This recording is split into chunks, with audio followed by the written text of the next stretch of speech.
chip in on this. Don't leave it to these two. What is your well-being? What does that make up? What makes up your, yeah, what is your well-being?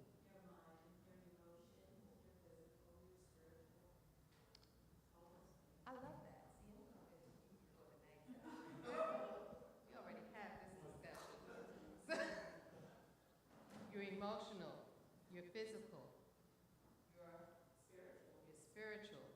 So all those and nutrition, so your health. So that's part of your well-being. So you're fine, everything, everything. Your social, all of that encompasses your mental health. Each part plays a part with how you deal with your everyday life, right?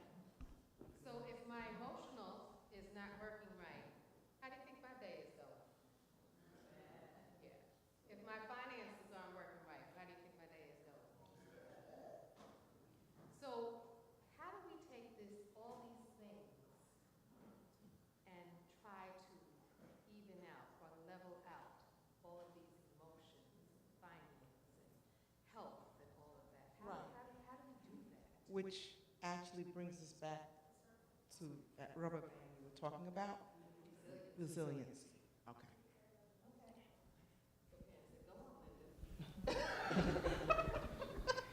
Yeah, that's my style. First I cut her off, right? Then when I'm finished, then I say, okay, go on.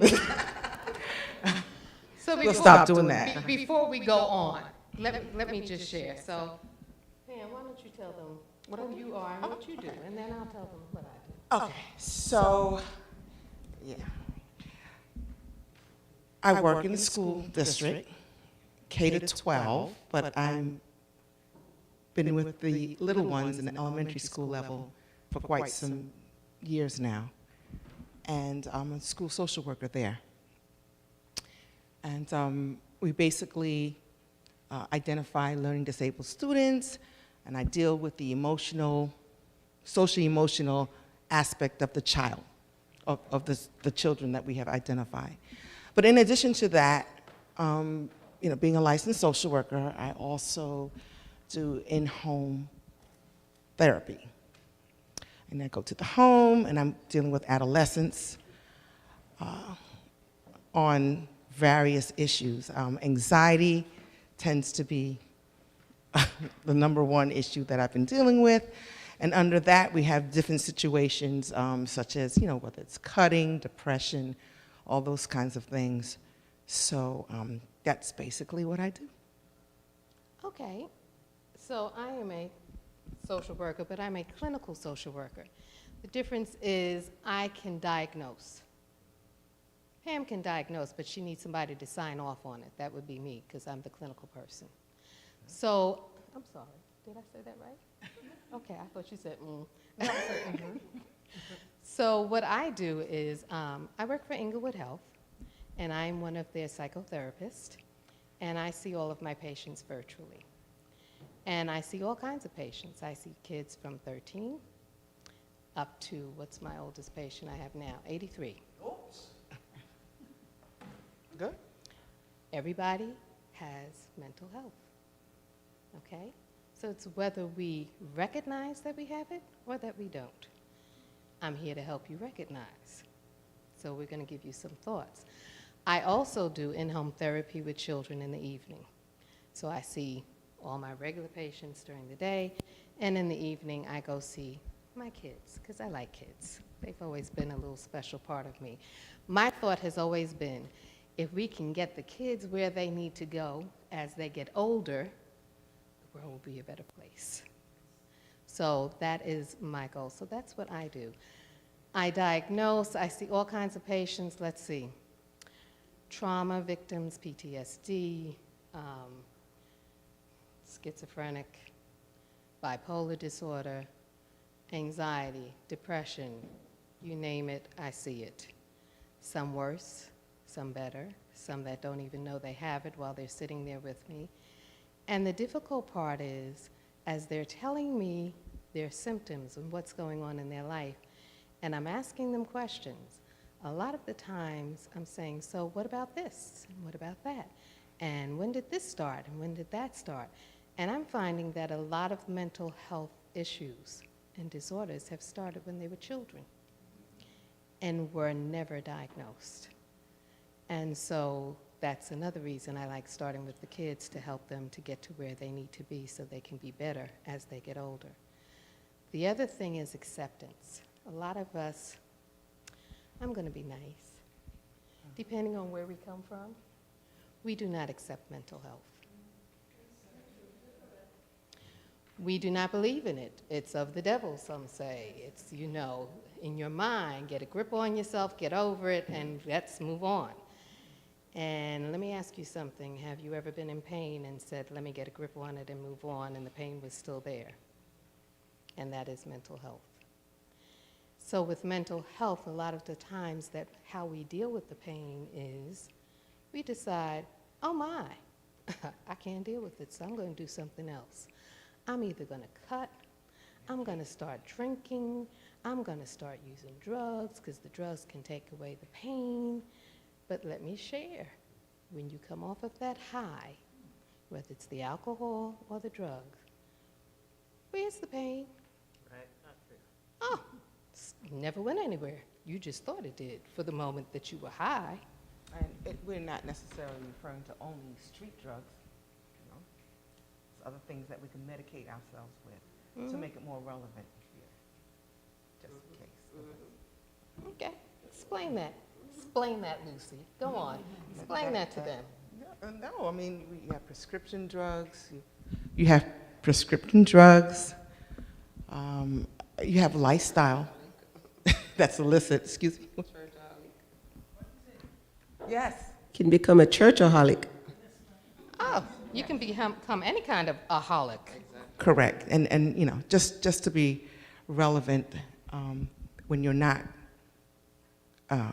facing your issues and you're not confronting your issues. These are some of the things that we will and can slip into.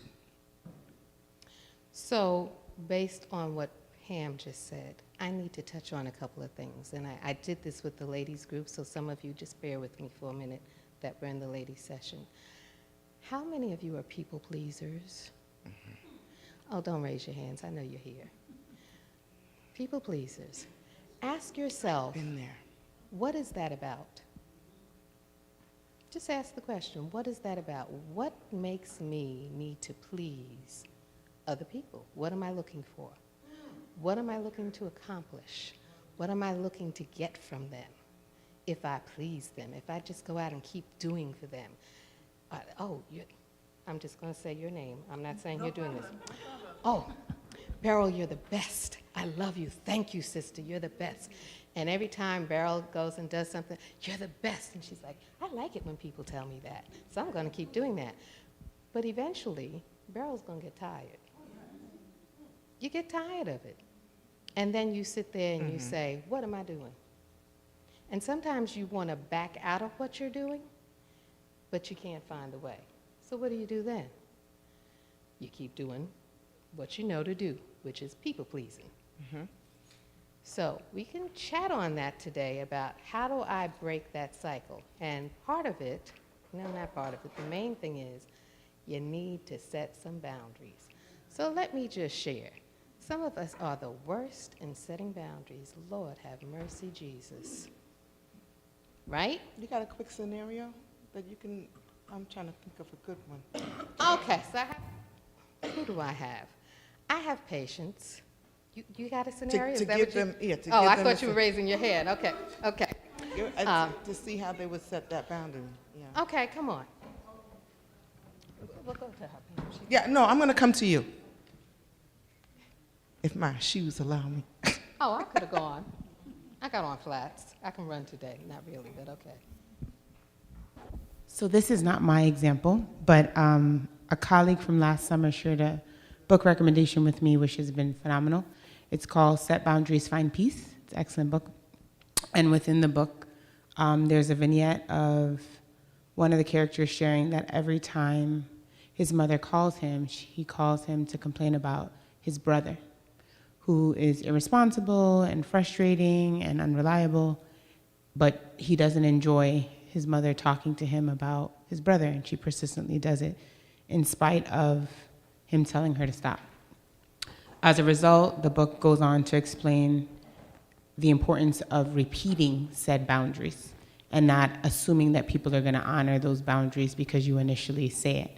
But you have to give people practice of understanding the new boundaries that you set. So a lot of the times I think with boundary keeping, as the book highlights, it's important to know what is the pattern that you've engaged in with this person before, and reintroducing them to that new pattern and holding yourself accountable for this new dynamic that you're trying to set. Because oftentimes, to your point, we position ourselves, those who are people pleasers, I'm a recovered people pleaser, amen.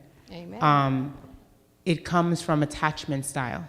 And it has to do with what you mentioned, which is naming what has happened in childhood, where you're kind of conditioned to be over-functioners. And as a result, you overfunction.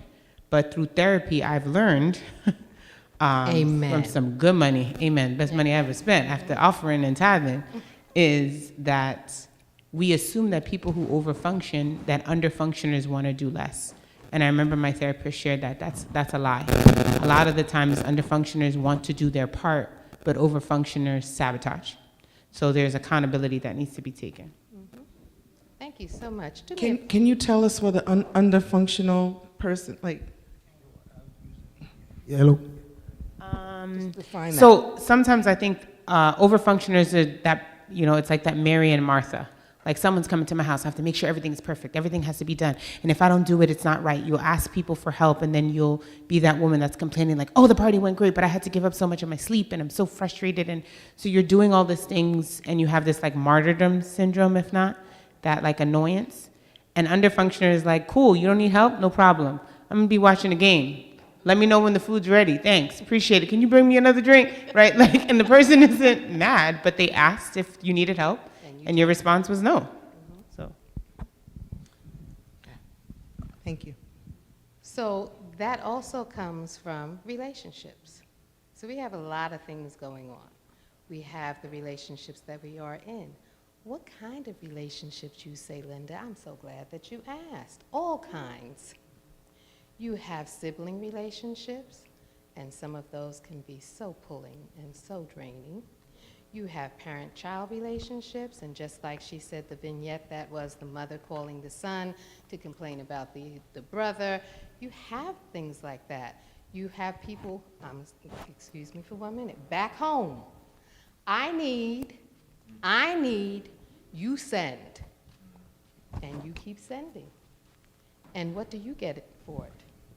I need more. And you send more. And meanwhile, your family's looking at you like, well, what about us? We need this too. Yeah, but they don't have. Okay, but what are they doing to have? And all these years that you've been here, you've been sending, and no one has come to help you. Because the assumption is, you have. But you never said, I don't have, or I can't, because you didn't set that boundary and say, I can send you this time. But in the future, I can't. And so, always keeping in the theme of why we're here today, being the best you that you can be, as we have these examples and we make these statements, it all comes back to that balance that we're all looking for, being the best us that we can be. Right? So, question, how do you set boundaries? But first, before I'm sorry. Boundaries, I'm just going to tell you what they're for. Boundaries are to keep you safe and the other people safe as well. Because if you don't set the boundaries, this is what happens. Just going to give you an example. So you get a little annoyed because Jackie keeps asking you to do something. And you're like, I did it last time. Why does she keep asking me? Because you didn't say anything that you don't want to be asked again or whatever. So Jackie keeps asking you. You got your boyfriend, husband, whoever, significant other on the other side. You need to do this and you need to do that. Okay, I'm going to do that. You have your job. Yeah, you're not doing your job right and you need to do this and you need to do that better and whatever. You're like, oh my goodness, I got Jackie, I got my husband, you're not setting their boundaries with nobody. My thought is you go into a job the way you want it to be for the remainder of the time you're there. If you don't say, I'm not comfortable doing this, then you're going to be doing it. Your boss is a person too. They're no different than you are. So you need to learn to communicate, and communication is the key. So if you have all these little things coming after you and they start to build, because anger doesn't start up here, anger starts down here. It starts with, okay, I'm a little disappointed, I'm sorry I did something, I'm frustrated, and it keeps building until you get to anger. Anger is the tip of the iceberg. So when you get there, and then people say, oh, she went off because she's crazy. And it's usually the woman that's crazy, not the man. Let's just be clear. Women get crazy. I don't know what men do, but I think they're crazy too. He was assertive. Yeah, he was assertive. Women are crazy.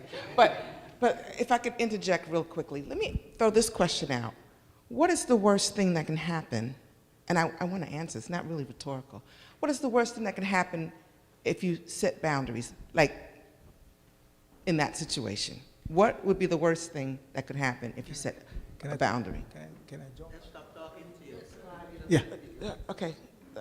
Mike, Oh, they get upset and stop talking to you. anything else you want to add? Yeah, what's your question again? Only if you want to answer. Yeah, I know, I remember. Okay, the question is, what is the worst can thing that can happen if When you you set set a boundaries. boundary using, for instance, Okay, one of the things about boundaries no, is... I want you to answer that Yes, particular question. Okay. yeah, that's about question, because one of the things is, the worst thing can happen is you're overstressed, right? Okay. And a lot of times when we set boundaries, we tend to say we set boundaries for others, but we really should set it for ourselves. This is what I'll take. So, Right. you know, so that if you don't set it in that level whereby you're balancing yourself, this is my boundaries, don't come past it, then what's going to happen is the person will drag you into theirs. And then from there, they take over and take everything from you when somebody comes in and said to you, okay, can I borrow your nice Gucci watch? And you said, okay, you don't want to do it, you give it to them, and they walk away, and then you're mad. Okay, got it. Right, okay. No, say in the mic. So Say what- it for the stream. So give an example. They heard- Yeah. Give an example, Esther, if you're saying if your boss, when you set boundaries. What kind of boundary would you be setting? Would Yeah. you be setting with your boss? I'll If give they- you one. Go on. Yeah, I mean, like if they tell you to do something that, you know. Well, I mean, I can't think of anything specific right now, but if they give you an order, you have to follow it. Asking you to work late when, you know, it's not necessarily that it's part of your role. It's not an example? No, I'm sorry. Yeah, actually, one second. Actually, that scenario is, let's say your contract is from, because now I have that situation from, let's say, 8:15 to 3:15, right? And you're union and your boss is not union, they're administration, and, you know, they're happy staying till 6, and they have you there. Technically, you should be able to say, because the contract, and there's always that coworker that has no problem saying, oh, gotta go. But for some reason, you can't. You know, maybe you're not tenured, maybe, you know, what it is. But I do kind of, so how would you set a boundary So with that? let her go, and then she can go, and then. Okay, so for the work situation, like gossiping, I'm not a big fan of it. And when you're in a classroom setting and the gossiping start and I'm not a part of it, then you become this dot. You stand out and it's like, oh, this room is very safe. And the comment starts, a little snorkeling, oh, who do she think she is, blah, blah, blah. Like, there's nothing I can do about that, so. And that's true, but this is also when you set boundaries, recognizing who you are. Who are you? So she's actually saying, and that's okay. And That's that really is what she said. okay. So I think two things. So for the work, because I also work in a school setting, and I've been in other settings before. I think it takes time to be reflective of the culture in which you're working and being discerning as a woman of God, because there's a work culture in any place, and oftentimes gossip is something that persists in many places, the church included. If we're keeping it real, if we're keeping it 100, gossip culture is very much so a part of church culture. We just mask it oftentimes as prayer requests. Sorry, didn't mean to stir, but Girl, that's just you what it go is. right on. Right? Mhm. So we just have to be real about certain things that sometimes happen in just even in these places, right? In the name of Jesus. But anyway, so and that's not any shade, but it's just like sometimes I think we can be so siloed in our view of how things are replicated in different settings of our lives. It's the same core issue, right? So in terms of gossip, like I work in a setting where I'm in a smaller space in a school, but people like to gossip in the name of like just sharing. And it happens because we're human. But it's redirecting the conversation for me to why you're there. So my conversations, the minute that starts, goes back to my students. It goes back to the relationships that I have with the teachers. And as the conversations are redirected, sometimes you shift the culture of that environment so that people know, not that this isn't gossip welcomed, but the focus becomes on something higher than just discussing people in small ways. But what I wanted to say was about the work and being asked. So on my job, like people already know. Admin already knows, like, don't ask this speak because she's not going to do it, right? Like, and I don't have any problem with being that person because that is my boundary. And even in terms of conversations I've had with leadership where they're like, oh, do you have a problem? Like, just tone. I'll have to double it back and just say, oh, I just want to make sure that we're both respectfully communicating here. And the thing is that you have to let people know, because otherwise there's a culture of fear that persists in the way that society runs now. Correct. Where in work cultures, you motivate your employees by making them afraid of you. And unless you reprogram yourself, you will be answering to people when you really need to be on the real answering to God. And so people what I will say about anxiety is contagious.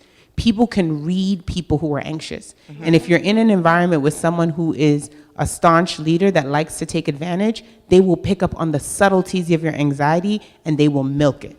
They will milk it because they know that you have fear for tenure, for job security, for having 4 children, for having a mortgage, and they'll take advantage of it unless you set a boundary where it's like, you're gonna fire me for being a good worker, then fire me. But this is the boundary that you're setting. And I think a lot of it has to do with self-esteem, which is what I've learned through therapy, and knowing that you have options other than being in an abusive situation.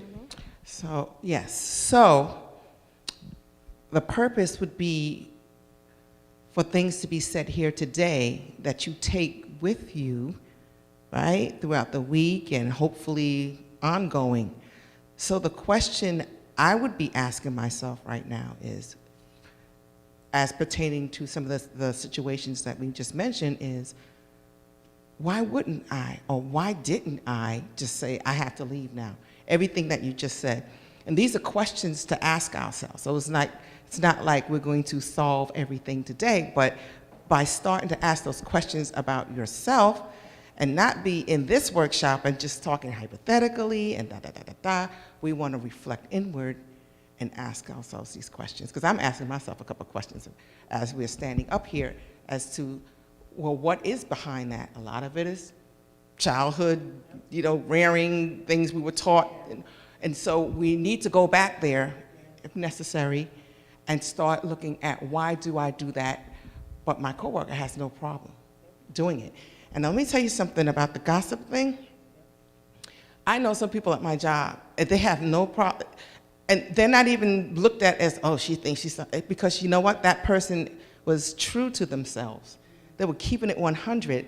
So they weren't even thinking like, oh, I'm going to make a statement by not gossiping. They weren't even doing that. They were actually just being themselves.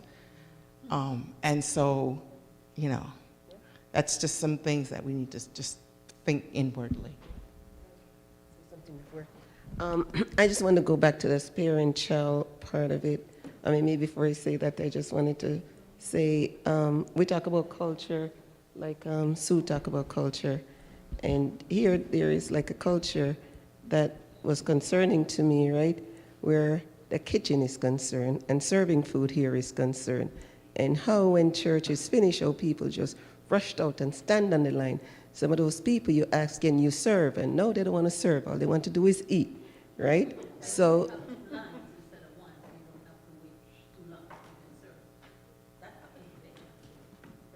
Okay, but we're not going to do that. I don't understand I'm gonna set how it's that back. about, so. I'm sorry, I didn't mean to cut you off, but I'm just saying, they said, that someone actually said to me, you all should have 2 lines so we don't have to wait too long. Okay, all right, so it's part of what we're talking about, right? So anyway, you know, and then I noticed, I don't know, somehow I got like more actively involved and wanted to change stuff by putting like numbers on the table and ask people to sit on the table and all that kind of stuff, which the culture is so ingrained that people don't want change. But then I know that change takes time. And I know that people are going to go against it because it's something that they're not used to. But I don't take offense and I don't take it personal because I'm looking like at a long term, and it really doesn't matter if people talk about it or talk about negatively about it. If they come to me and say, Jackie, so-and-so, why is this being done? Then I have a chance to explain. But if you're going to go and talk to somebody else, then it's on you. And that's how I see that, right? But the other thing I want to talk about in parent-child, sometimes there are ways as a parent that we operate without even knowing why we operate that way, right? When I was in counseling school, there was this situation that came up, like, and I know especially us as West Indian parents, our children have to leave the house a certain way. They have to be clean, their clothes have to be pressed, right? And I know when I was growing up, if I left my house and my clothes was not straight, it was crushed up, it reflected on my mom, not on me. So as a mom, I don't want my child to leave the house with crushed clothes. It doesn't matter if he's a teenager because it reflected on me. So I learned that in counseling school, when your child knows what's best, when your child knows crushed up clothes from not crushed up clothes, and your child choose to wear crushed up clothes, you should know it's not a reflection on you. It took me a whole long time to get that because of many years. So, And did I just want to say that, their but boundaries no. help you? Huh? And did their boundaries with you help you get over it? No. Okay. No, no. I had to say to myself, well, you know, you're grown. That's how you want to wear your clothes?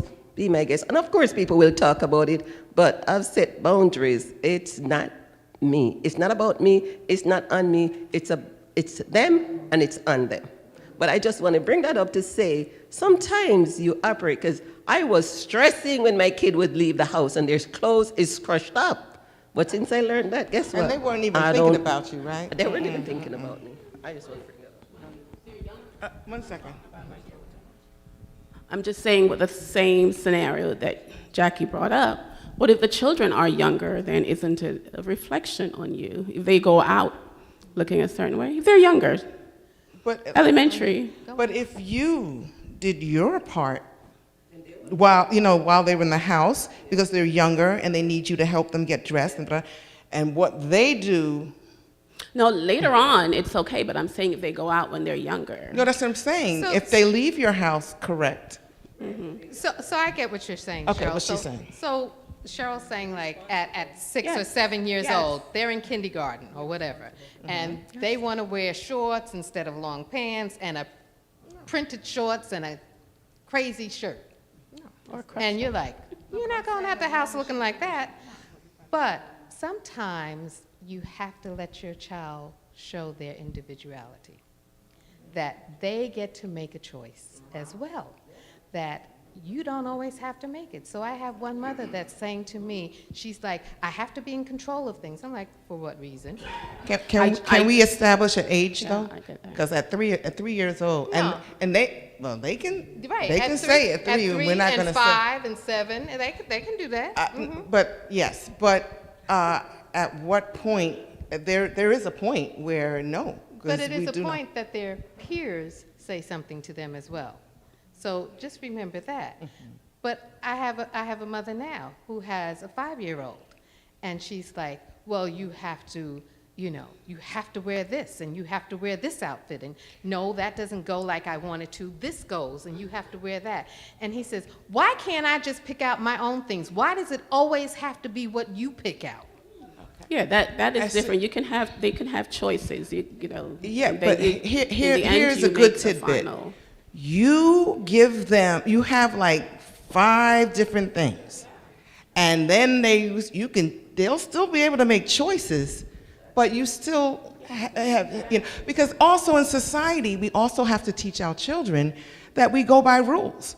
We have to follow rules. I don't go to my boss and say, why do I gotta come in at 8:15, and not 9 o'clock, if that's the standard time. So it's a balance, and I noticed that Linda used the word have to, and that's the problem right there. You start in with you have to do this and you have to do that. And a lot of times as parents, we feel we've earned the right to say you have to. That's just, we have a comment, sure. I think I heard the conversation was saying that a child at 3, 5 years old saying, why I have to do this? Was that what I Okay, heard? we're only talking about clothes. Don't get it twisted. Yeah. Do not get it getting- twisted. I don't want to go someplace else. We're talking about clothes. Yeah, Okay. but when children question parents like that at that age, It's very actually serious. healthy. It's I will actually like healthy. I will tell my child, you have to obey because I'm buying the clothes for you. Right. But So- not you buying the clothes for me. So I'm in control of you now. You can't let children This is dictate good because it's certain in things real like that. time. Thank you so much. I don't have to make a hypothetical. And I appreciate that. So listen, sometimes when we do this with kids, we feel, this is my roof. You all know the whole scenario. But the Bible also says, and I don't want to quote it wrong, but that too, but with the honey, like what? No, the honey, the tongue, speaking sweetly, the whole thing. You don't have to do this all the time. You really don't. And when a child asks why, be careful how you squash it. Because that is a skill that you want them to have throughout life. Yes, because a lot of us from the Caribbean are with learned behaviors where back home we couldn't say a word. And somebody has to break the cycle. Like sometimes my kids will say Lorraine, and my mother look at them like, who are you talking? That's my name. My name is not Mom. And I feel like it's okay if you're not like in a disrespectful way. Like, Lorraine is my name, so if she said Lorraine, it's okay. But like the older people in like my family or community be like, what are you talking about? You call your mother Lorraine? And then you have to look at the rest of that relationship, right?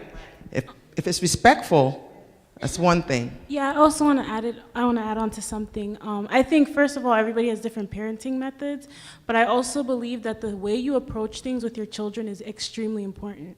If From the youth's mouth. If I'm asking you, but Mom, why do I have to wear this? And you're like, you have to wear it because I'm gonna be like, oh my goodness, like it's not that serious. I'm just genuinely asking a question. So I think it's important that yes, your child should know, oh, I am the parent, and I ask you to do something, you're going to do it, but the way that you approach it is extremely important because now your child is not going to want to talk to you about anything. They're not going to want to ask you a question. They're not going to want to have a conversation with you. So it's important how you approach things. I'm coming, Ursula. I got you. Come on. All right, so, Thank you. so my son, my younger son, he was like 10 years old, and I would still bathe him. Oh, sorry. No, he has a 7-year-old, and I'm in the room with him, and he says, Nana, could you leave the room? I'm going to get dressed. 7 years old. And when he's dressed, he said, Nana, can you come back now? I'm done. I took it a different way because this is how my son is raising his child. He's not raising him the way I raised him. So we have to understand that. Okay. Okay, you're evolving. I like that. Yeah, we're yeah, yes. There was a situation where the mom decided that the kid must wear the outfit that she bought. And so the kid decided to wear the outfit but put another one in a bag. And when she got outside, she changed it. Oh, yeah. So we got to be so careful. I've done that. So And they a please lot of mom. kids do that. They just keep mom quiet for that moment, and then they go out there and they. But not healthy. Not No. healthy on many levels. Not healthy at all. So it's things that you have to look at. Why do I do this? Again, with the boundaries. Go on. Okay, so Question? check in. Based on what she said, what would be the problem with that? With To- putting yeah, something where- else where in the a child bag? goes, the child goes and Because changes. the child is trying to show their individuality, that I'm an individual and I matter. Okay. Mother's saying, what I say matters. I don't care if you like the outfit or not. You're going to wear the outfit because it's all about me. Me and how I think you should represent me today with that outfit. So what would the ramification with the child if the parent constantly badgers the child that way? He's being rhetorical. No, but I think the child, from a parent's standpoint, I see where the child has learned not to listen to you, go behind your back and do Okay, all right. Nice. And if that is successful, the child is going to keep doing that. And Exactly. I believe that my child is behaving a certain way because of what I see my child do, but not actually what my child is doing. And that behavior We'll continue. can not only with the mother, but it will now transfer into other relationships and now become a part of that person's character. Yes. Give her the mic. Oh. And then, Oh, I was saying that this situation with the child using another outfit and put it on when they leave, now, and the child is successful, that teaches the child not to listen to the mom and teaches, and there's like a lack of trust because what will happen is, like I, as the mom, will believe the child is a certain child. At home, the child is obedient, but the child is being disobedient because they go out and they do something else. And like Pam was saying, it crosses relationship. The child grows up, it becomes a part of the child character, and they learn to be like shady. Deceitful, not genuine, and lack integrity is what that is. You don't want to grow a child like that. Didn't you ever hear some parents say, my child would never do this? Yeah. And then you just And I have to think, wonder I think why. for me, it was, there was just so much overwhelming force that you could never even think about going against it. So you'd be angry, but going ahead with, and going along with it, but you'd be furious. And what did you do with that anger then?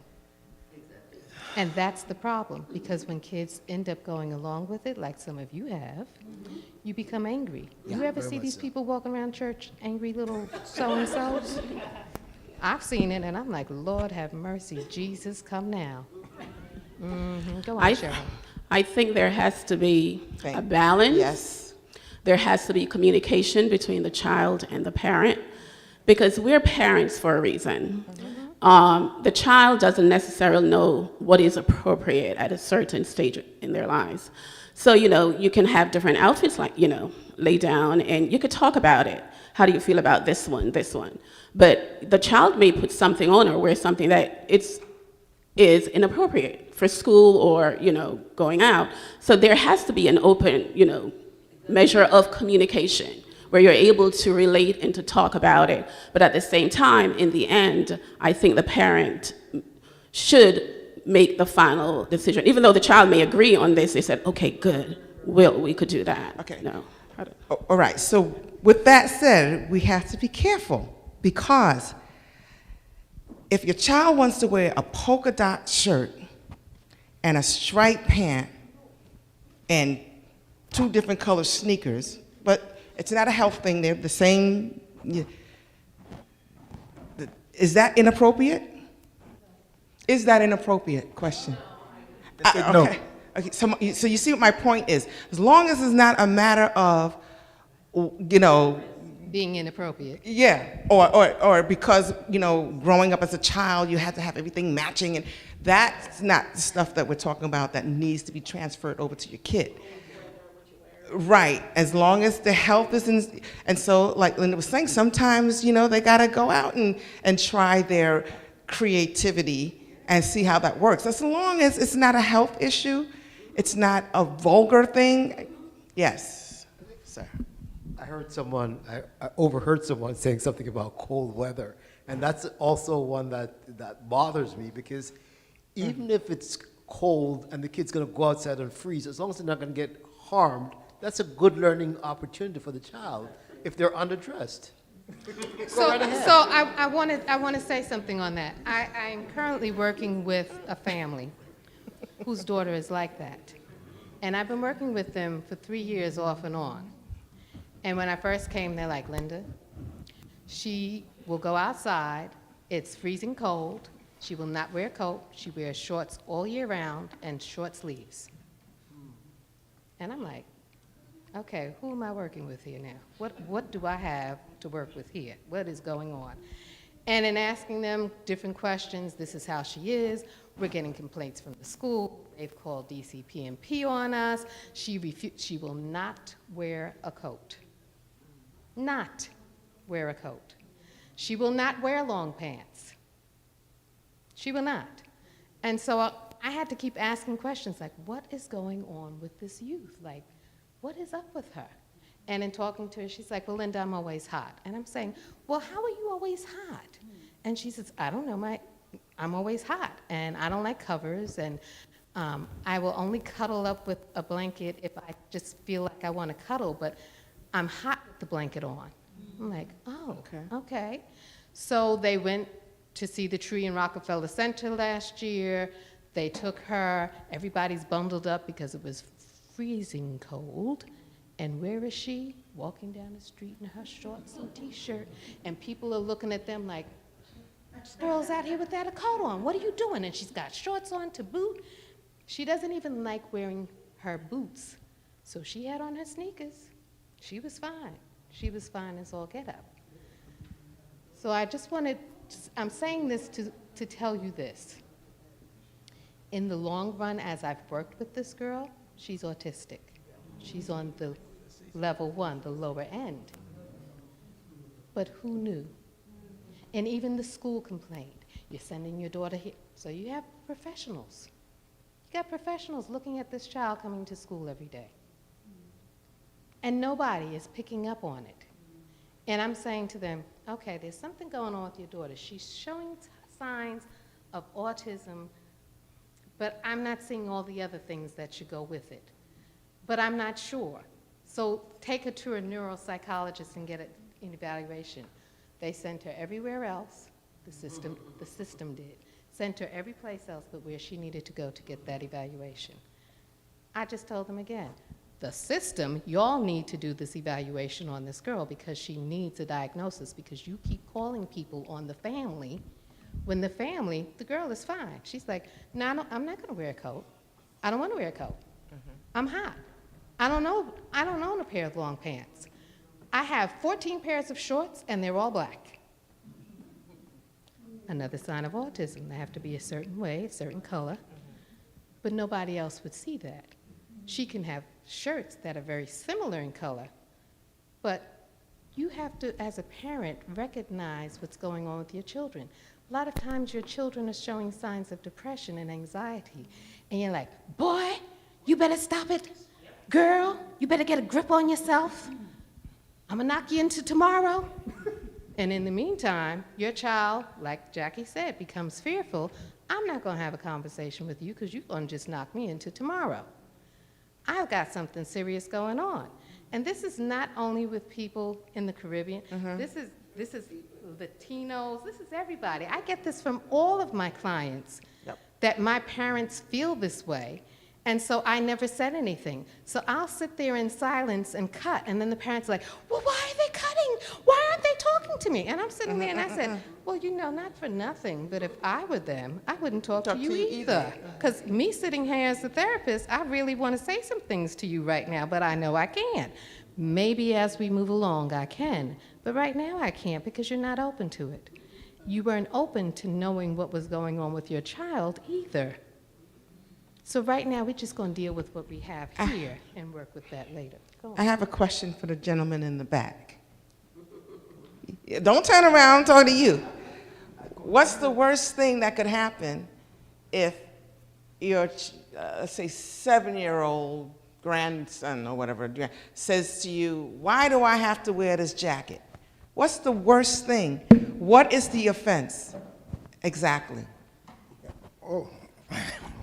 He got a long answer for me, okay. Yeah, well, I still wanted to know why you're questioning that. Correct. Because, you know, see, he really don't grow in my house. He grows with his parents. So I don't have any control over him. Okay, the point, okay, let's say it's your child. I want to get at what is the worst thing that could happen if you answer the question for him. And why are you taking offense to him asking you the question? No, I'm not. Yes, you took offense. This is my house. I say it, you do it. That you're taking. And we're not picking on you because most of us here do that. Either we're on the end of it or the beginning. To tell you the truth, I brought up my kids on that basis. Mm-hmm. The boy was more submissive. He understand what daddy said. The girl, she didn't really want to go along in that part. But to tell you the truth, he do much better than her. She been questioning everything. Matter of fact, once she told me, okay, I'm here now. Mm-hmm.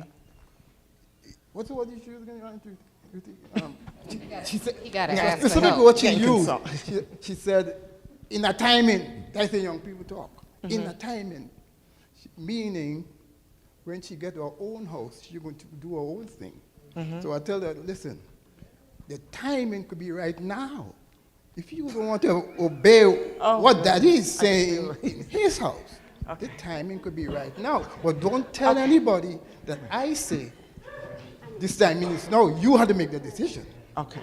So we're laughing, and these are the deep-seated things, while your teenager may be cutting and being promiscuous and doing all kinds of things, and it's not even a blame thing. I'm not blaming, it's just awareness. So when you were saying that to the child, was it coming from a place of love or a place of, I have to be correct?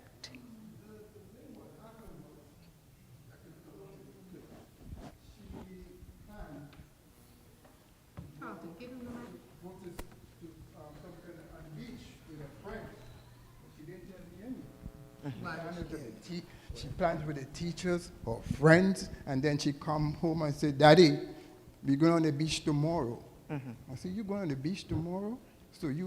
So how come I just knowing this? She says, well, I tell teacher no, my friends know. I say, so wait a minute. Everybody else know. Daddy don't know. So who's Daddy, Mr. Dog?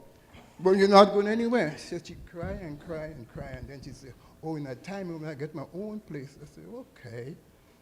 Don't say I tell you to go. But if you want to go, then your choice is yours. She remained until she get her own place for true. So, okay, so we're gonna stop picking on you, but but that's some valuable stuff that you shared, because we would also want to ask ourselves, why isn't Sally or why isn't Johnny telling me things? Why are they telling other people things? You know? And the funny thing is, it's not even that the kids don't love the parents. That is just two different things. It's relationships and trust and all of that.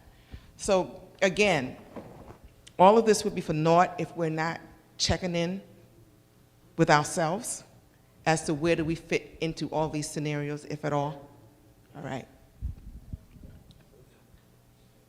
Go on, Sister Jane. No, I'm done. Okay. So, you know, a question that came to my mind also is that if the child wants to go out dressed however they want to, and they go to school, and they get picked on by their peers, is that a concern for us? If they go out dressed like they want and Yeah, they well, yeah, and then pick on and their yeah, peers? their peers, peers start to you know, like they go with 3 different color shirts. And they get whatever it picked is. on by their peers? Yeah. They're being an individual. Okay, so Yeah, can we let a young person, to let Yeah. somebody answer that? I forgot what you said. What did you say? No, when a kid can wear whatever they want. Yeah. You're saying that when you go to school and you dress a certain way or you want, then you stand out and you become a pariah with everybody. How do we manage that? Well, I think that, like she said, it's about your individuality. Like, if your kid goes out and they dress like that, and somebody's making fun of them, maybe they'll be like, oh, well, I don't care that they're making fun of them, and they'll have confidence. That stuff happens to me all the time. It's just like, I guess you just have to let your kid experience that.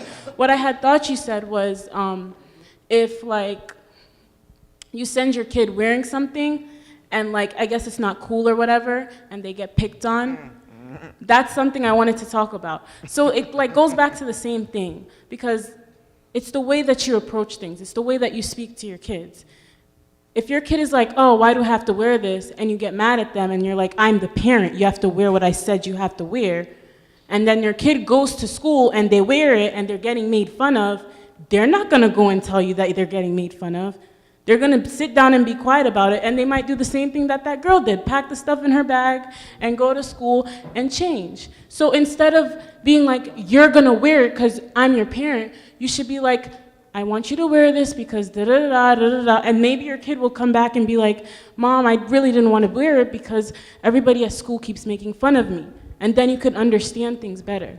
Yeah. So let me ask you a question. Give her back that mic. Thank you so much. So what would you recommend? Would you recommend, now I'm just asking this, y'all looking at me, but I always do this because I tell this to parents. Include your children in the choices that you want to make. So would it be better if your parents said to you, tell me your name, I'm sorry. Oh, Jada Cassidy. Jada, okay. So if your parents said to you, okay, we're going shopping. I want you to pick out some things that you like, and as long as I'm okay with what you pick out, we can buy them. Would that work for you? Yeah, that would work for me. Oh, look at that. Yeah, and Look at that. I have to Problem say, solved. it's a lot easier. And of course, I'm not talking as an expert. And wait, I'm sorry, No, Ms. no, no, Young. by I'm all also means. speaking from personal experience Right, yes, and we being can tell. bullied all of my middle school and like not feeling like, oh, I can go and say this because it's quote unquote disrespectful. So I'm talking from my own experiences and I completely understand the whole I am your parent, but I think especially as Caribbean people, because even I look at like my parents or my grandparents and the way that their parents spoke to them, they just don't communicate with their parents the way that they're supposed to, like in a healthy way in my opinion. Correct. And that is easier to do. It is so much easier to just say, because I said so. It's just Yeah. easier. And what happens is when you get older and you want to fix it, it's so hard to undo. Yeah. And I'm saying this from experience too. As the, starting with that, do as I say, not as I Yeah. do, and all that other stuff. But when they're younger and tiny, sometimes it does make sense to say, no, stop, stop. But when does that start to wean and help them to make good choices? But that takes time and effort. And I when also you're trying wanna add to, to yeah, that. you know what I mean? When Yeah. you're trying to cook and you're trying to go to work and you have other siblings and you're trying to do all of that, it's easy to say no, no, no, no. But to put the work in on the front end that I learned, Right. it's beneficial. I didn't mean to cut you off. No, no. Go ahead. Say what you're going to say. But to add to that, it's like a brain development thing. Your kids are young, like they're learning, right? So if I'm telling my 5-year-old, I don't have kids, but if I'm telling my 5-year-old, no, you can't do this because I said so, that's how I say it, they're not gonna think, they're not gonna tell you, they're not gonna think in their head, oh, I can't do this. They're not going to think, oh, I can't do this because mommy wants this, like, mommy's trying to help me make a good decision. You get what I'm saying? They're just going to think mommy said no. So they're not learning the process of what And mommy then, might be thinking. but then they get upset, and it just keeps happening, and it's just a cycle. But yeah. And not only that, when they say, no, it's not going to happen, the kid feels as they grow, I'm not worth anything. My self-worth, I don't have any self-worth. Because, Linda, nobody listens to me. And I'm like, who doesn't listen to me? Everyone. And who is everyone? It's my family. They don't listen to me. So you did that. And I just need you all to stop and think, what am I doing when I'm telling my child, I'm the parent, I say so? I got it too. Don't get it twisted. I got it. I truly did. I'm the parent. What I say goes. If you don't like it, there's the door. And sometimes I couldn't wait till I could get to the door. That's what this gentleman said, yeah. That's the example he gave us. So I was gonna say, I work with toddlers, like 2.5-year-olds right now. And what's interesting, it's a set of twins. And I remember, like, usually when I'm trying to transition them back into the daycare, they give a hard time. No, I don't want to go in. No, no go in. No. And I'm just like, what's wrong with these kids? Like, I just gave you 30 minutes of free time where I'm doing whatever you want to do. Just work with me. And I had an encounter recently where I was just like, what do you want? And they pointed. And I followed what they wanted and then went back to the door, and they went in easily. What did I learn from that experience? I'm sharing the experience because I think that what these two women are really doing a great job at explaining is how communication breaks down not just relationships, but generational connections, right? Because you don't pause to see what the other person wants. You don't check in. And if you look back at your life, you get into romantic relationships where you have the same dynamic, friendships where you have the same dynamic, relationships with strangers where you have the same dynamic because you need to be in control.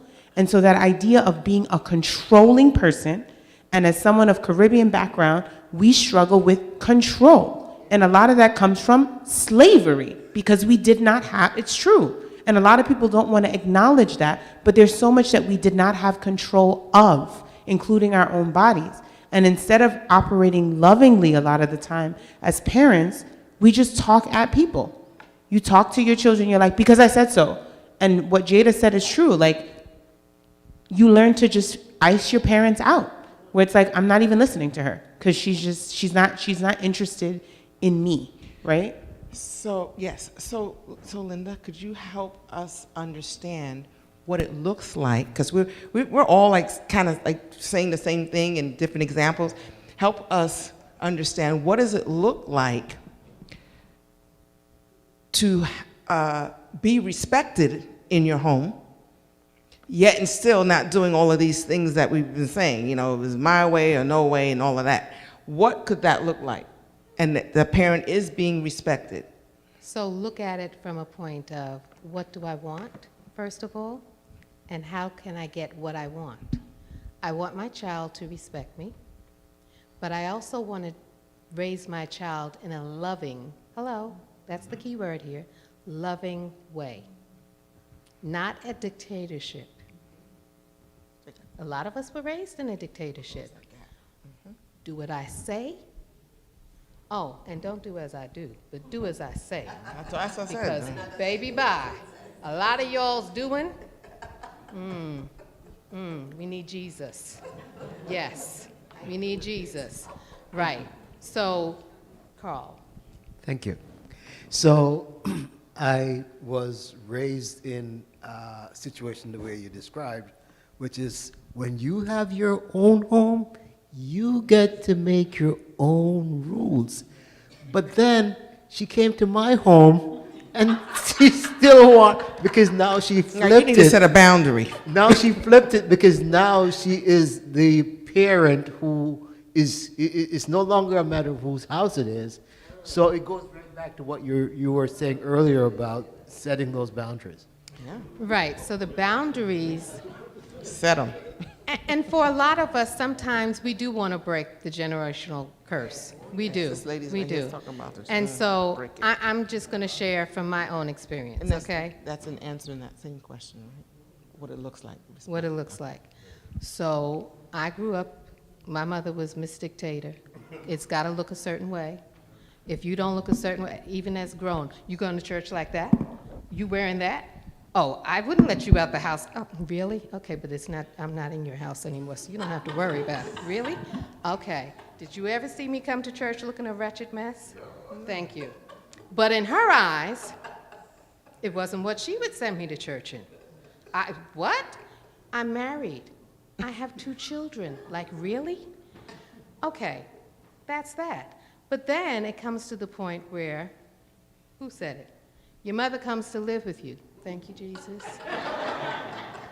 It was a learning experience, it truly was. But that's when I knew, and let me back up for a minute. When Ed and I got married and we had children, our families are somewhat similar. He went to Adventist school, I didn't. It was always this thing, are we sending the kids to Adventist? No, I'm not sending my kids to Adventist school. Lynn, we have to send our kids to Adventist school. No, I'm raising my children. I'm not having them go to a school. You all do what you want to do. My siblings went to Adventist school. I'm the only one in the church. I watched this throughout my life, and I'm the 6th of 7 children. So I watched my older siblings. So I kind of like had this feeling of what I knew I didn't want. Okay? So no, I know you went to Adventist school. That worked for you, your mother, your father. Doesn't work for me. These are my kids. I'm going to raise them. So I did not send my kids to Adventist school. But you should. No, I shouldn't. No, I shouldn't. I'm good. Thank you. I'm really good. Well, no, because I had to start setting boundaries with my mother where I never did before. And people used to say to me, Linda, what age did you get married? And I had to think about, did you get married to get away from your mother? And I didn't think I did, but when I look back,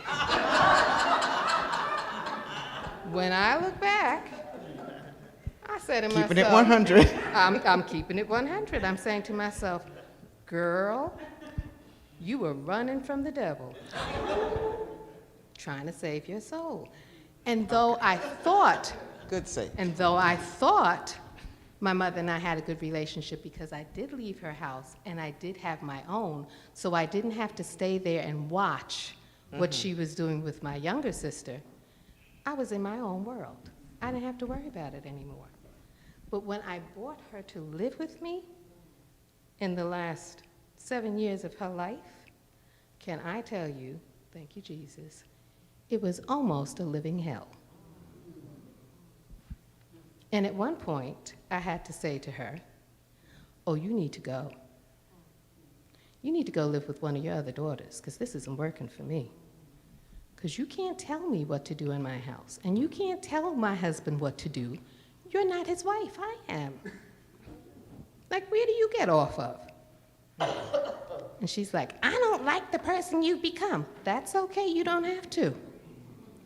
And I never stood up to my mother in my past, because what I say, you better do. And that was the line. So I needed to follow that. But I've been without you all these years. I've seen you from a distance. And now you're in my space. And I'm turning into this crazy woman in my own house. And my kids are like, Ma, what's wrong with you?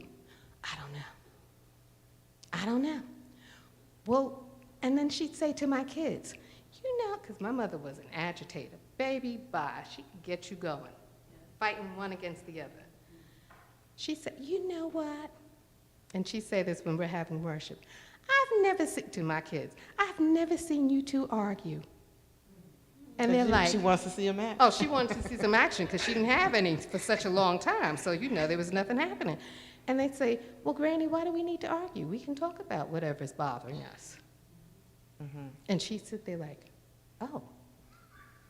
Like it was something new. And it was for her. It was something new. She didn't get that constant battle back and forth. What did he say again? The grandson to We can pause talk. on that. We can talk. We talk about what's bothering us. They didn't agree on everything, and they don't have to agree on anything. They are two separate people. And none of us in the house had to agree on anything, but we had to respect your opinion and realize, okay, right. All right. So just so that we're clear, I'm going to put it out there. When is it a time when a parent, who's the one that's paying the bills and all that, when is it appropriate that it comes down to a decision where it's like no compromise? Yeah, there is no, it's like a night and day kind of thing. When is it appropriate that it's, okay, well, these are all the rules of this household? When is that appropriate? And I say that only because if we can have rules and abide by them at work, how, and I think the word is how, because she said we can talk, we can, still compromise, but it's still got to be an ultimate. And somebody had said that before. At some point, it's got to be ultimate. Just like with the man, the man is the priest of the household, and he shouldn't be walking around saying, yeah, I get to say the last word. That's not the point. But at some point, he's the head of the household, and that decision should have been made in love with the input of the wife. And one second, and there's always checks and balances because he's to love the wife more than himself. So if he's loving the wife more than himself, she should be happy all day long, right? So same concept with the parent and the child. So I'm just throwing it out there. And I have to tell you, I don't quite have the answer. Nope. But I am throwing it out there. But to go back to what you're saying, though, just to correct it, you are the head of the house. You get the last word. But if you're doing servant leadership, then that leadership is from the rear, actually, not from you dictating to others. You're looking to serve them. Okay, but remember the scenario. It's night and day. There's. Yeah, we have okay. a certain. Okay, you first. Go ahead. You have the mic. And then. Go on. Well, yes, we had to draw the line with one of our children or adults, but we did it in love and with the explanation and with saying, okay, we have to agree to disagree, but this is what it's going to have to be.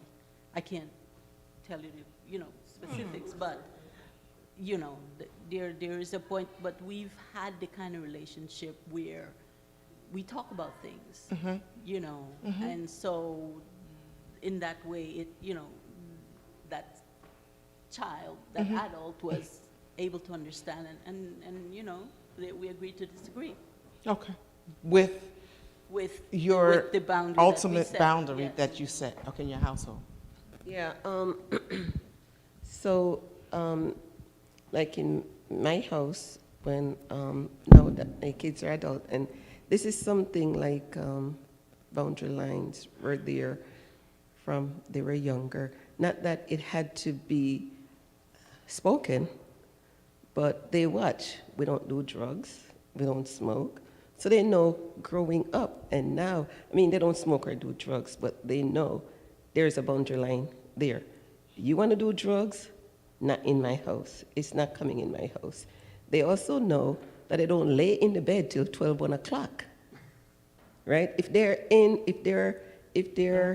on vacation, had a late night or something, they do whatever they want with their vacation. But we kind of, from they were 14, went down to the school, they got working permit, and in the summer, they had their working jobs, like maybe 4 hours in the summer. So they don't lay up in the bed all day and then play a video game all night, because my husband and I believe that kind of lifestyle doesn't lend to productivity. So those are some of the things but the one thing that I would say is like, there is no doing up any drugs in our house. Yeah. So that laying up in the bed until okay. Having them understand, this is, okay, in the perfect world, right? How you bring your kids up from real small, that almost shouldn't be even a conversation. You know what I mean? Meaning, well, sometimes, you know, kids, they deviate from no matter what you do. I get it. But again, those conversations shouldn't be from, let me tell you, some of the teens that I work with, I know the parent, you know, loves, you know, like she's 13 years old. I know she loves her daughter. But in the way she corrects her, it's almost like she thinks she's a streetwalker out on the street, you know. But I know that it's not because she feels she is, right. But it's, so, now I'm not saying you did that, but for an example, it could be like, okay, we can't have no laziness, and it's the words that you use. Let me tell you, the words that we use are deadly. And we might think, because in our heads, she knows I love her, she knows I care for her, and blah, blah, blah, blah, blah. But they're not feeling that when you're suggesting, you know, you're floozy in that skirt. What are you wearing? Where are you going in that skirt? Who do you think is going to look for? You know, all those things, it's negative. But in their mind, they're thinking they're helping. Or we're thinking we're helping. Yeah. I think it goes back to, like, hurt people. Right. From, like, hurt people. Yeah, like the way they were taught. So that's why I'm saying, like, we have to break the cycle. We have to break the cycle and stop it. Like, you know better, you do better. That type of thing. Can I just follow up on something that I just said? It's like, for instance, I find out, because I have boys, right? Mm-hmm. And I find out boys tune you out. So you talk. I'm not getting it twisted, but I'm speaking to my own experience, right? Yeah. So, and I find out when you're like more practical, like instead of saying, don't sleep till late, if you give them something to do that they know they have to get up and do it, like I said, 4 hours during the summer, then you can do whatever you feel for the rest of the day. So if they have to go to work from 9 to 1, they're not staying in the bed till 1 o'clock, right? They get up maybe 8, and then what they do with the rest of the day, so be it. And what she just said, that takes thought, right? And time and thinking. And I'm not judging parents, like I said, when you're juggling 2 jobs and 3 kids and blah, blah, blah, and church, let's not forget that, all your responsibilities. You know, you're not doing all of that. But again, balance, boundaries. Now, there's a lot of people in here and a lot of nodding heads. And is there anyone that has not said anything, but you want to say that thing, but you just didn't raise your hand and you're not sure whether you should? If somebody would like to share out before we close out. I was just going to say, because Pam, we've been up here for a minute. Yeah, I said before we close out. And I have boundaries too. Okay, go on. Okay, so she's going to model setting boundaries. For me, from my kids growing up, is that my model was and is that our family is a corporation. And because it's a corporation, everybody has a role to play in making this corporation run smoothly, including chores at home. So therefore, I mean, if you have chores, you have to clean your room, you have to, this person has to clean their room, they have to, do laundry. It means that the boundaries is that they have to get up and get things done. They cannot be in bed sleeping. And you have to make your bed up when you get out of bed. That have to, we just love that. Well, listen, they have to. They say, because you know, at one point, actually, as my kids got older, they said, well, you know, if I have to go back to bed at night to sleep, why do I need to make my bed up? Ooh. So my argument is that, you know, it's better to have your place in a coordinated and organized. It makes you feel better emotionally. And also, if for some reason you go out and something happened to you and, you know, people have to come and bring you home, it means your place is in a good condition. But wait a minute. That, it might make you feel emotional, not necessarily that, but you could tell them to try it. But don't say it will make you feel emotional, because you know, I don't think that they felt good not making it up. So, you know what I'm saying? So you tell them to try it, because this is what worked for me. They did, but eventually, you know You liked what? it. They got onto it. There you go. Okay. But, yeah, it's deep. It's deep. It's One deep. time my daughter said to It's me, deep. Ma, when you break a glass, you had an accident, right? But when I break a glass, you're clumsy, you're so klutzy, you drop everything. Did it make you Is that think? realistic? Did it make you think?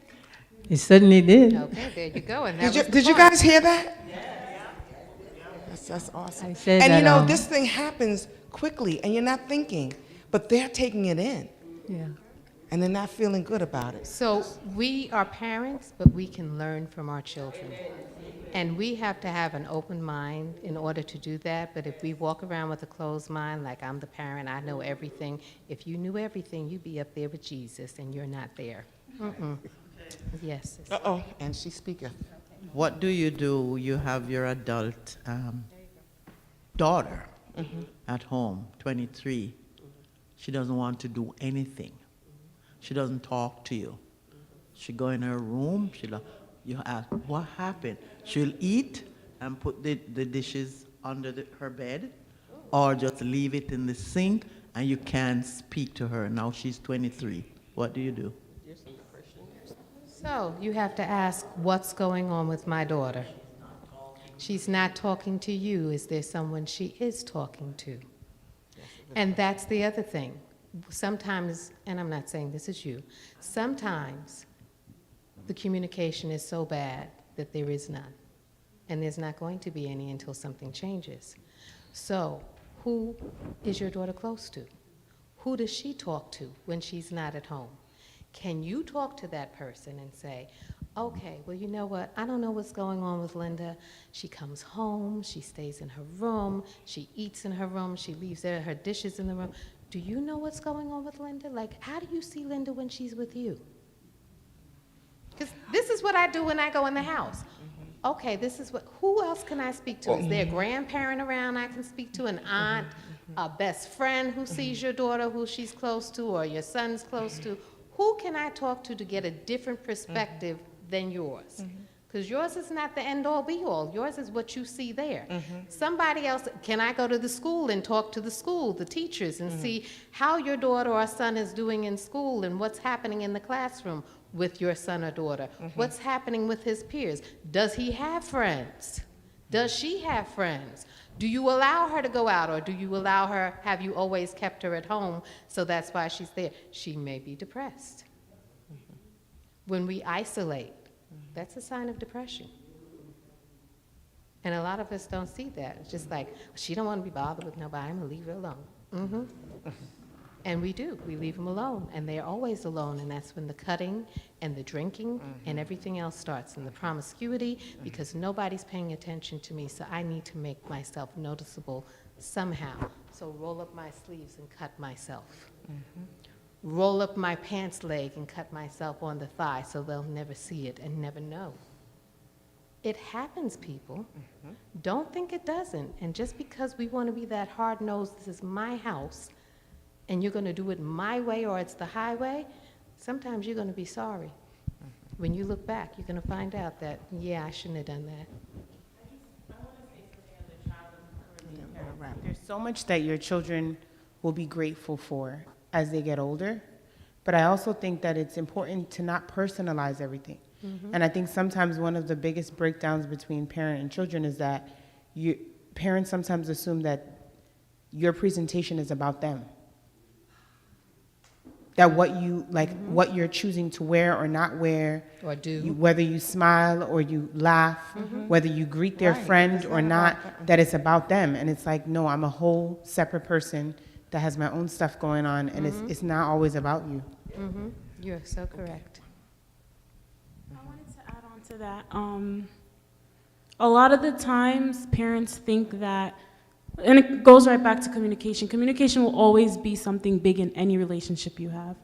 A lot of the times you communicate your feelings and you say in a respectful way, Mom, I don't feel comfortable. Dad, I don't feel comfortable this. I feel this way. I feel, oh, so you think I'm a bad parent now. You think I'm a bad parent.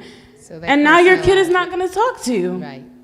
they would just, and a lot of the times your kid could even feel bad talking to you because they're like, my parent has done all of this stuff for me, and now who am I to say, oh, I don't feel comfortable with this, or I feel sad when you do this, right?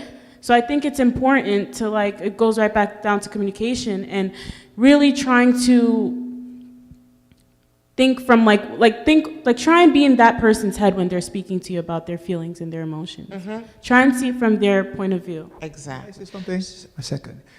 Right. These two ladies kind of encapsulate something that was in my mind, So what I wanted to say what your question is, she said it. Don't take it personally, because what happened is when she closes the door, take the food and put it. What do you feel? You feel something. Right? Right. And so that's what you want to look at. What's your feelings? Because it's not about you, it's probably about her. So what she's going through might require you to step a little up, step a little back, a little forward. Don't get caught up with it because it hurts you. But guess what? That's not about you, but your feelings is about you, which is separate. And that's when we came here to talk about being the best you. So you need to be aware of that dynamic, that her doing that stuff is her issues that we all hope can, get worked through. How you respond to that and how you feeling like, oh, I'm helpless, I can't help her, even though she's the one that's doing that stuff. You're having your anxiety, but that's separate of her, if that makes sense.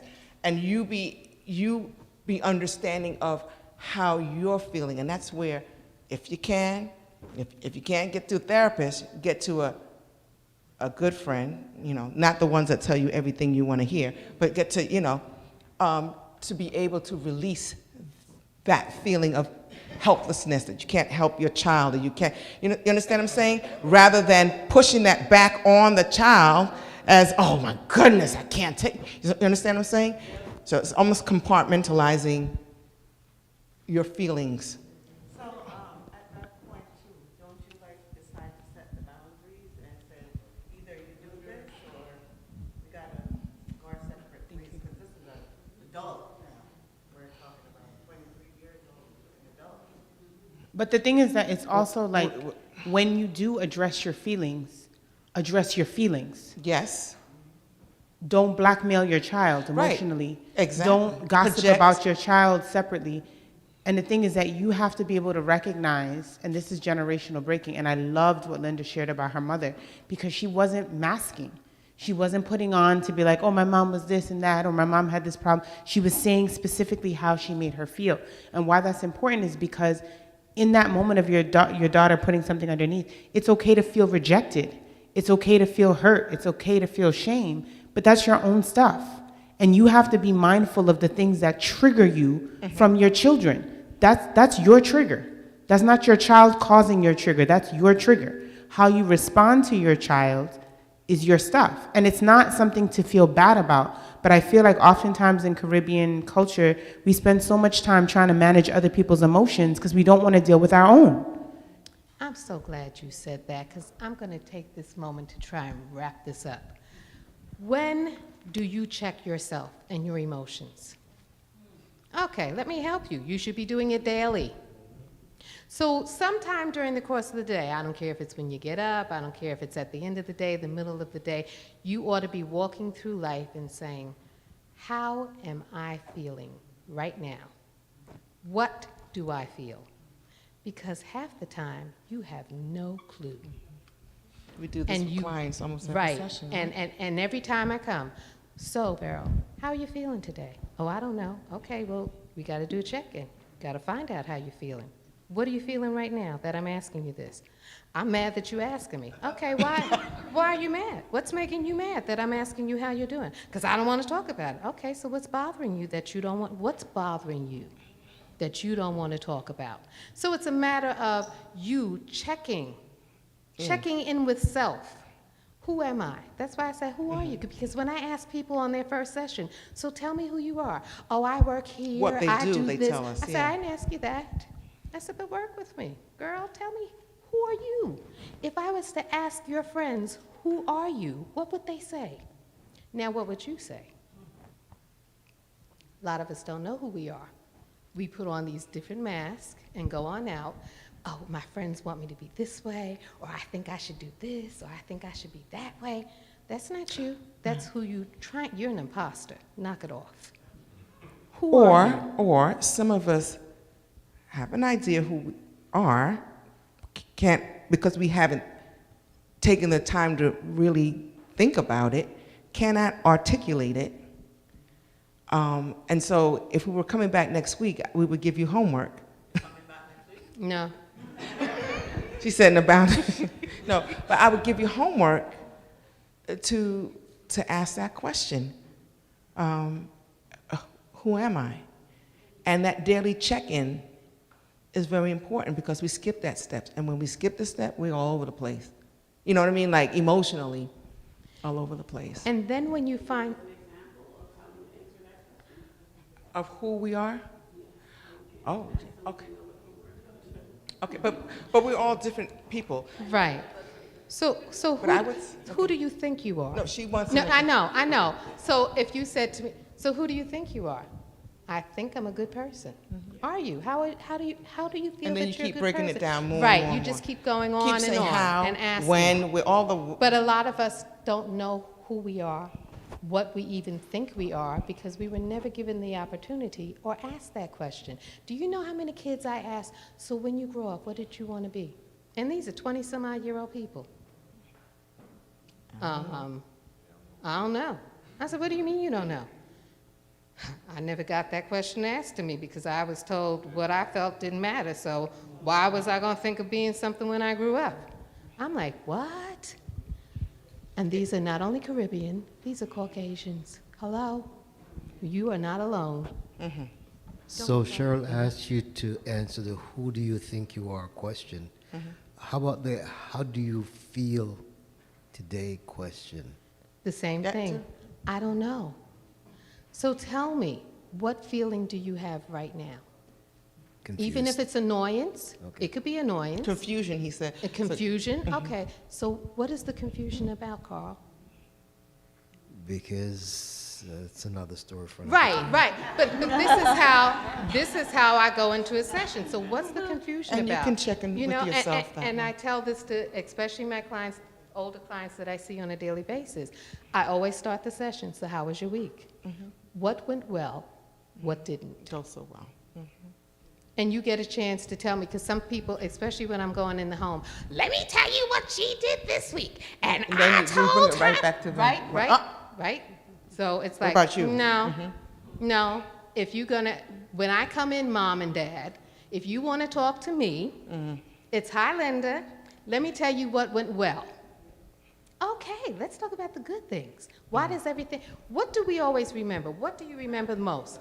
The negative things your boss tells you, right? Not the good things that you've done, and you walk around with all this negativity in your head, right? Your kids do it too. Every time, like Maureen said, oh, you had an accident, but you're clumsy, you're this, you're that, you're the other. They think of all the negative things, and they carry this through their life. So as I'm dealing with these 20 and 30-year-olds, that's what they're remembering. They're not remembering that they're smart, that they're intelligent, that they have wants and needs that they can possibly meet, that they have aspirations that they can go after, and not what their parents told them they were going to be, and you're no good so-and-so and such, and you'll never amount to nothing. Like, why would I? You've already pre-planned my destiny. Thank you so much. Can I? Yes. One And then we're thing. going to wrap it up. So I'm a preschool nurse. I work with the preschoolers ages 3 to 5. And they have a program, and this is in inner city, where it's called Second Step. And part of it is when the children come in, there is a feelings chart there. And they will come in and put like the little whatever, the sticker, whatever, and put them next to her name, Yep. their name, how they Nice. feel in the morning. So, I mean, I think that's really And you great. find that to be very... I mean, that's just one part One of the part, yeah. program, you know. So, yeah, I mean, that's, you know, that's Just a good thing to learn from their young. The way I check in how I feel is by journaling. at the end It's of a the day. wonderful thing to do. Yeah, so I reflect on, how I really feel. If I'm feeling terrible, if I feel like cursing, I curse as well. There you go, girl.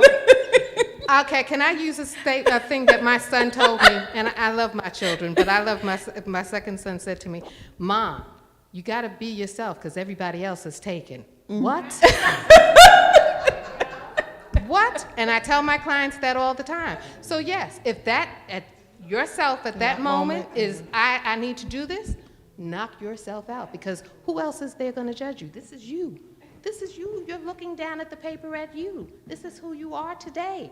And so if this is who you are, embrace who you are and then figure out, is this who I want to remain? Exactly. That's the question. Do I want to remain this person or do I want to change this? Is this who I've been but I don't really like this? And do I want to stay here or do I want to go over here to something more positive in my life? That's why you journal. Go on. And you know what is that then I propel to say to pray, even in my journal, praying to God to help me to deliver me from this. So spirituality is a big part, and some people say, I don't go to church, Linda. Okay.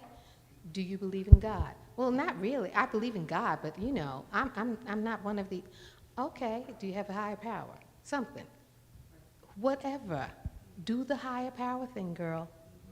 Stick with the higher power because, and then they say, well, I've always, where's your gut? What's your gut about? I don't know. Has your gut ever, let me ask you, has your gut ever lied to you?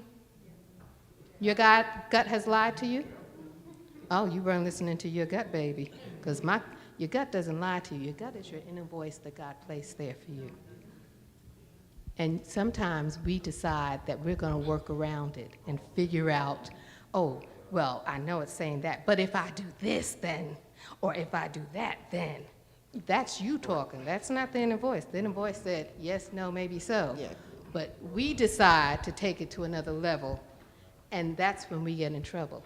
But listen to your inner voice. But if the gut's not leading you towards God, then that's not God either. That gut is something else. So we gotta know what's going on there. So on that note, I want to challenge someone that has not spoken to give us a takeaway. Oh, you asking big stuff. I sure am. Ooh, baby. Is there someone who would like to just share or give us a nice takeaway? It's fresh voices, Lynn. Did I say Lynn?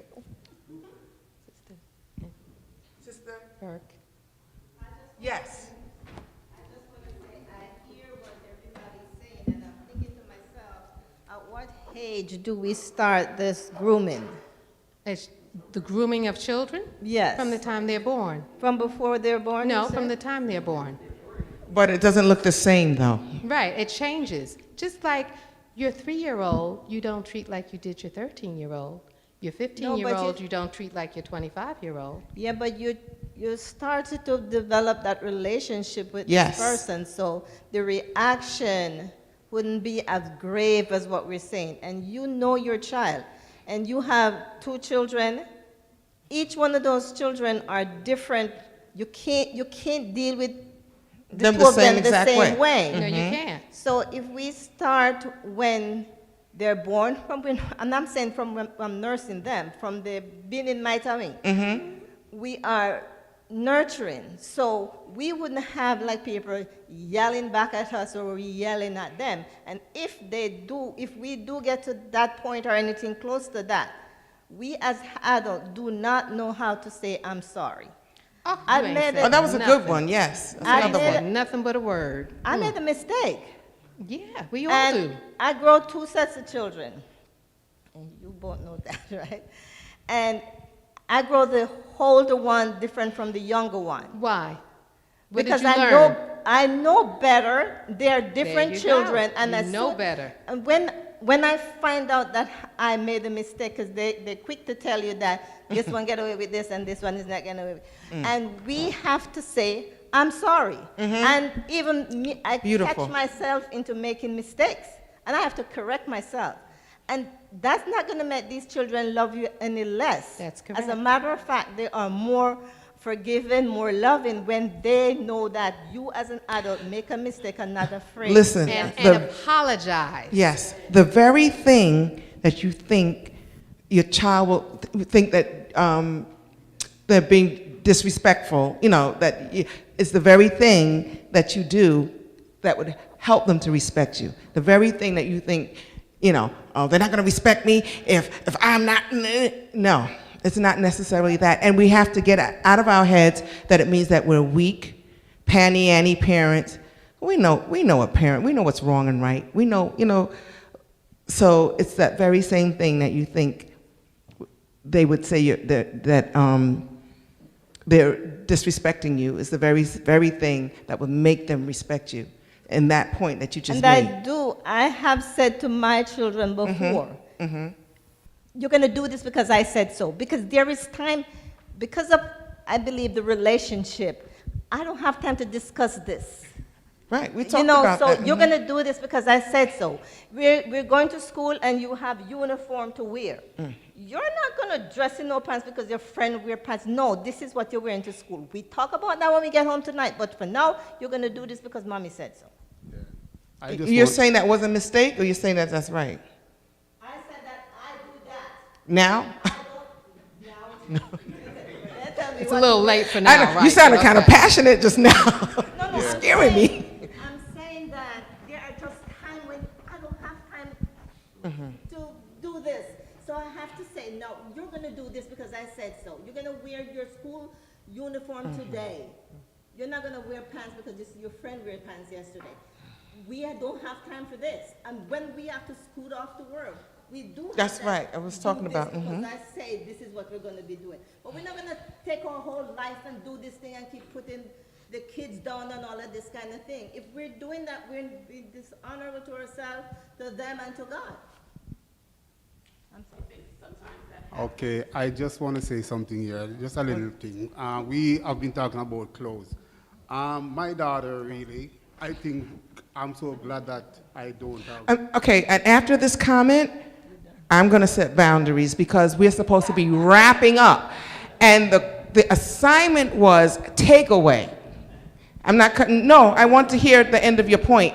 But the next person that speaks, we're talking about wrapping up and takeaway. Yeah, I'm just so happy that most of the things that you talk about, I really don't have it with my kids.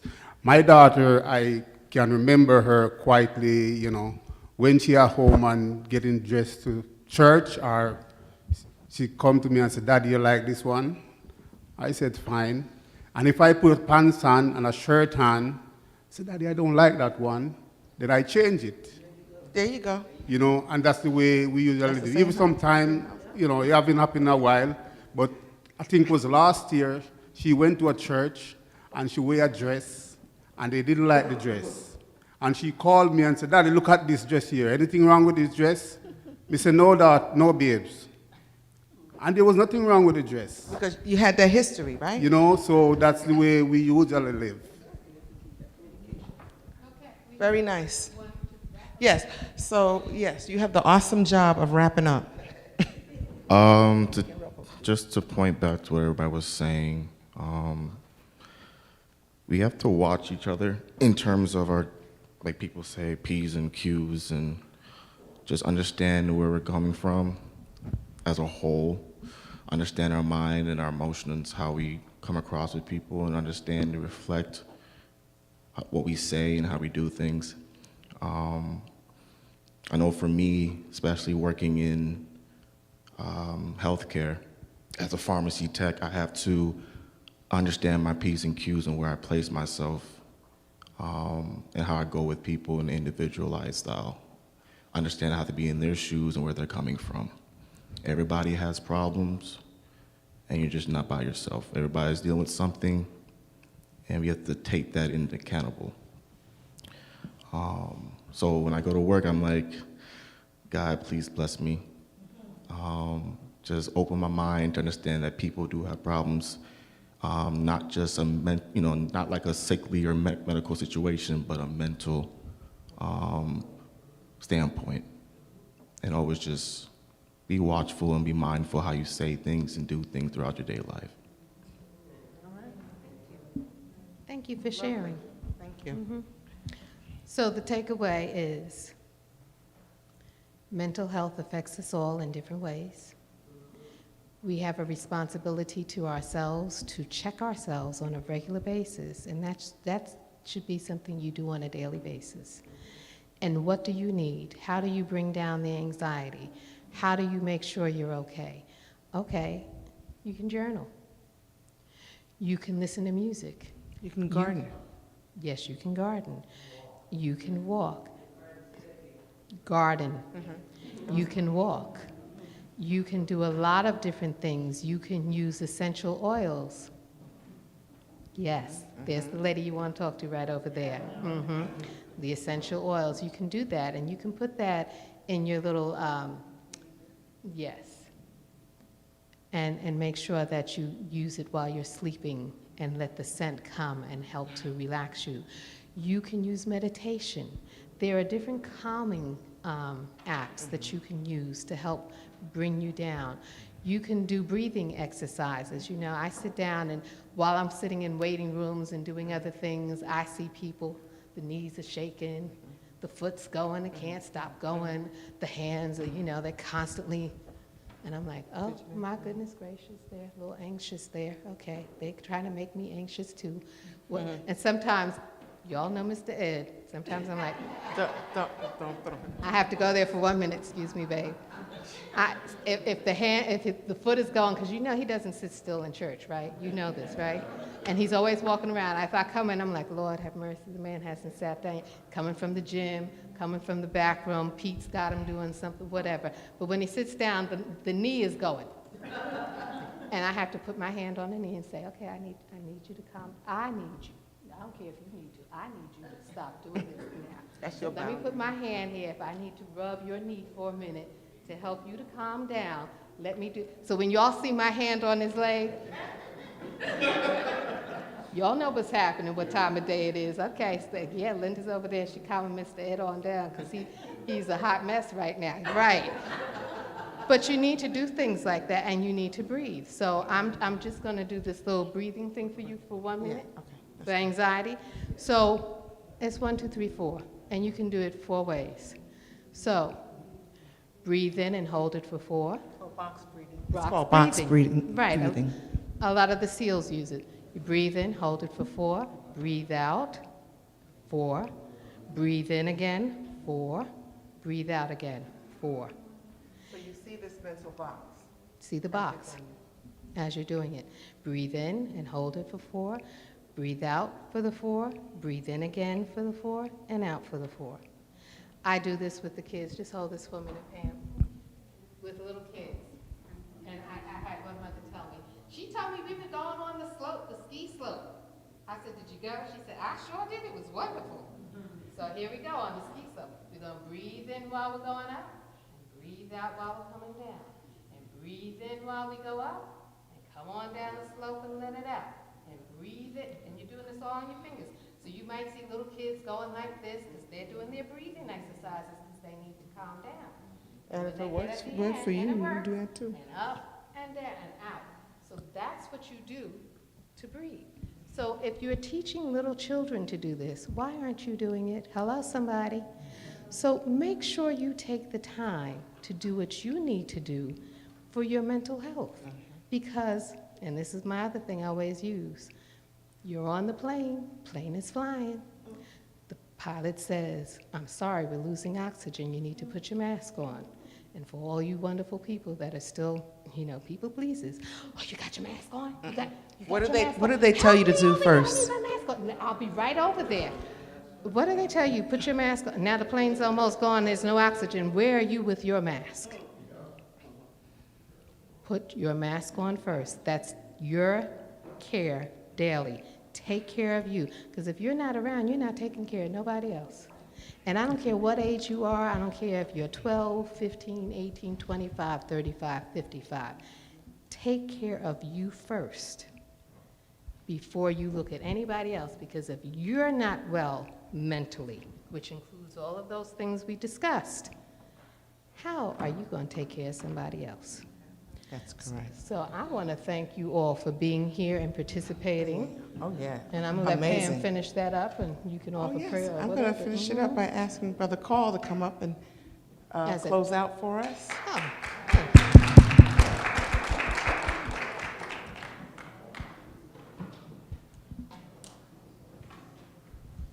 Thank you so much. I just love these presentations. In the back of my mind is I'd love to see both of them in my church in Jamaica. It would be something worth paying for. So maybe I'll try to figure a way one day to sponsor them. And I'd go there. It would be just wonderful. Let's bow our heads. Father in heaven, we thank you so much for knowledge. We thank you for the speakers and for what they have brought to church. We thank you because there is so much of your word in there that we never knew or really understood.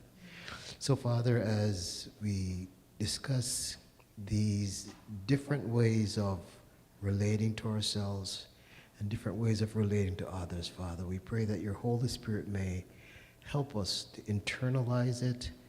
Help us to continually ask questions, to continually try to align ourselves with you, not in the way we thought we knew, but to come back to your Holy Spirit and to challenge, because you promised that we could ask whatever we wanted to in faith. So, Father, help us to this end. As we leave here, Lord, we pray that you be with us, be with our families, be with us, help us to understand mental health and how we can get it by being closer to you. We pray all these blessings in the name of Jesus. Amen. Just one other thing I just want to say. I have some information. The Shervin, I work for Inglewood Health, so I got to promote them. Shervin Family Center on Palisade Avenue, next to, what is it, La Dulce, the little thing. It's a little cafe that does desserts. The Shervin Family Center offers all kinds of things free, F-R-E-E, $50 free. So it's no money for you. They offer cooking classes for parents with children 5 to 10, cooking classes for parents from 10 to 15, cooking classes for learning how to eat right for diabetics. Hello, for those of you that have diabetes. Yoga, Pilates, exercise, parenting classes for mothers who are having children, prenatal, postnatal, exercise, all kinds of stuff. Just go on their website, Shervin Family Center, Inglewood. It's on Palisade Avenue, James Street and Palisade Avenue, the corner there. Go inside, it pays nothing. They'll give you a calendar of events. You can go online and look. And if you need counseling, and please don't be afraid to get a counselor. Don't be afraid to get a therapist. You just can't have me. I have cards. It's a conflict of interest. I have boundaries too. Now, I'm not doing y'all. I have cards that you can call. There's a number there that you can call to sign up for therapy. I'll give you the card, more than happy to. And you call, talk to them, and they'll assign you a therapist. No problem.